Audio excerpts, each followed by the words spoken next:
আসসালামু আলাইকুম। হ্যালো বন্ধুরা, H medicine and health tips থেকে সবাইকে জানাই স্বাগত। আজকে আপনাদের জানাবো জিঙ্ক সমৃদ্ধ খাবার কেন প্রয়োজন, এর উৎস কি, এটা কিন্তু আমাদের জানা প্রয়োজন। দেহের একটি গুরুত্বপূর্ণ পুষ্টি উপাদান জিঙ্ক, তবে বেশিরভাগ মানুষেরই দৈনন্দিন জিঙ্কের চাহিদা পূরণ করা হয় না, কারণ জিঙ্কের উপকারিতা এবং এর খাদ্য উৎস সম্পর্কে অনেকেরই ধারণা নেই। একজন বিশেষজ্ঞ পুষ্টিবিদ বলেছেন, জিঙ্ক একটি গুরুত্বপূর্ণ খনিজ উপাদান যা শরীরের নানা কার্যক্রমে প্রয়োজন হয়। পর্যাপ্ত চাহিদা পূরণ না করলে শরীরে জিঙ্কের ঘাটতি দেখা দেয়। মানুষের মধ্যে জিঙ্কের ঘাটতি খাদ্য গ্রহণের পরিমাণ কম, অপর্যাপ্ত শ্বসন, বর্ধিত ক্ষয়, দীর্ঘস্থায়ী রোগ, উইলসনস ডিজিজ ইত্যাদি কারণে হয়ে থাকে। কেন খাবো, জিঙ্ক সমৃদ্ধ খাবার কেন খাবো, এটা কিন্তু আমাদের জানা প্রয়োজন। জিঙ্ক শরীরের বিভিন্ন উপকার করে এবং এর অভাবে বিভিন্ন রোগ দেখা দেয়, যেমন ত্বকের সমস্যা। জিঙ্কের ঘাটতির কারণে আপনার ব্রণ, একজিমা বা আপনার ত্বকের সমস্যা হতে পারে।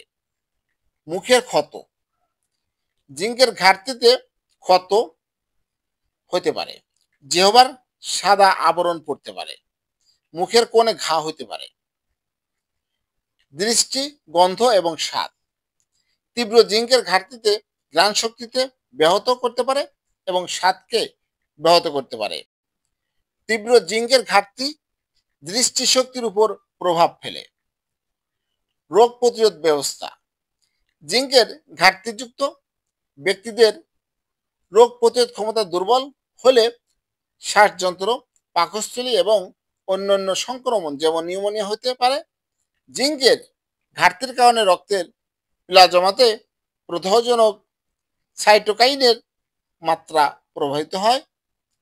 ডায়রিয়া, জিঙ্কের ঘাটতিতে আপনার ডায়রিয়ার প্রকোপ এবং তীব্রতা বৃদ্ধি পেতে পারে। ক্ষুধা, জিঙ্কের অভাব ক্ষুধা হ্রাসের কারণ হতে পারে। মানসিক ব্যাধি, মস্তিষ্কের জিঙ্কের মাত্রা কমে যাওয়ার সঙ্গে সিজোফ্রেনিয়ার সম্পর্ক রয়েছে। এছাড়াও অলসতা, বিরক্তি, বিষণ্ণতা, শেখার আগ্রহ কমে যাওয়া ইত্যাদি সমস্যা দেখা দিতে পারে। বৃদ্ধি, জিঙ্কের ঘাটতিতে শিশুর শারীরিক ও মানসিক বৃদ্ধিতে বিলম্ব হতে পারে। গর্ভাবস্থায়, গর্ভাবস্থায় জিঙ্কের ঘাটতি মা এবং ভ্রূণ উভয়ের উপরই নেতিবাচক প্রভাব ফেলতে পারে। টেস্টোস্টেরন উৎপাদন, টেস্টোস্টেরন উৎপাদনের জন্য জিঙ্কের প্রয়োজন। জিঙ্কের অভাব টেস্টোস্টেরনের সঞ্চালন হ্রাস করতে পারে, যা যৌন অপরিপক্কতা এবং হাইপোগন্ড্রিয়াজম এবং বিলম্বিত বয়ঃসন্ধি কারণ। পর্যাপ্ত জিঙ্ক গ্রহণ করলে যে রোগের ঝুঁকি কমে যায় এবং শরীরে সামগ্রিক উন্নতি ঘটে। জিঙ্ক সমৃদ্ধ খাবারের উৎস, জিঙ্ক সমৃদ্ধ খাবারের উৎস দুই ভাগে ভাগ করা যায়: প্রাণীজ উৎস, উদ্ভিদীয় উৎস। প্রাণীজ উৎস, মাংস, মুরগি, গরু, ছাগলের মাংস প্রচুর পরিমাণে জিঙ্ক থাকে, তবে খুব বেশি রেড মিট খাওয়া ভালো নয়, তাই মেপে খান। খেলেও প্রসেস করা মাংস খাবেন না।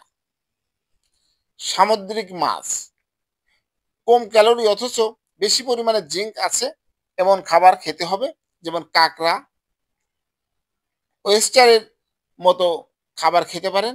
এছাড়া অন্যান্য সামুদ্রিক মাছেও জিঙ্ক আছে, তবে অনেকের নানা রকম অ্যালার্জি থাকে সামুদ্রিক খাবারে, বিশেষ করে কাঁকড়ায়। দুধ, ডিম, ডিমের মতো পুষ্টিকর খাবার খুব কম হয়। দিনে একটা করে সেদ্ধ ডিম খেলে জিঙ্ক ছাড়াও নানা রকম পুষ্টি চাহিদা পূরণ করা সম্ভব। উদ্ভিজ্জ উৎস, শস্য জাতীয় খাদ্য, ব্রাউন রাইস, গম, লাল চিরা, ওটস, ভুট্টো, বার্লি ইত্যাদি জিঙ্ক সমৃদ্ধ খাবার। ডাল জাতীয় খাদ্য, কাঁচা মুগ, ছোলা, কাবুলি ছোলার মতো শস্য খেলে প্রচুর পরিমাণে জিঙ্ক পাওয়া যায়, তবে এগুলি কাঁচা খেলে পেট ফুলে যাওয়ার একটা সমস্যা দেখা যায়, তাই সেদ্ধ করে বা পানিতে ভিজিয়ে খেতে পারেন। বীজ জাতীয় খাদ্য, ফ্লাক্স সিড, চিয়া সিড, কুমড়োর বীজ, সূর্যমুখী ফুলের বীজে থেকে জিঙ্ক পাওয়া যায়। এগুলো তেল ছাড়া ভেজে সালাদের সঙ্গেও মিশিয়ে বা গুঁড়ো করে আটা মাখার সময় মিশিয়ে খেতে পারেন। কিছু সবজি, পালং শাক, মাশরুম, বিনের মতো কিছু সবজি অল্প পরিমাণে জিঙ্ক থাকে, তাই নিয়মিত খেলে উপকার পাবেন। দৈনন্দিন চাহিদা, জিঙ্কের দৈনন্দিন চাহিদা বয়স, লিঙ্গ ও শারীরিক অবস্থার উপর নির্ভর করে। বিশ্ব স্বাস্থ্য সংস্থা এবং অন্যান্য পুষ্টি নির্দেশিকা অনুযায়ী জিঙ্কের প্রস্তাবিত দৈনিক চাহিদা দেওয়া হলো। পুরুষদের জন্য প্রাপ্ত 19 বছর বা তার ঊর্ধ্বে 11 মিলিগ্রাম, নারীদের জন্য প্রাপ্তবয়স্ক 19 বছরের উপরে 8 মিলিগ্রাম, অন্তঃসত্ত্বা নারী 11 মিলিগ্রাম, দুধ পান করানো মায়েরা ল্যাকটেটিং 12 মিলিগ্রাম দিনে।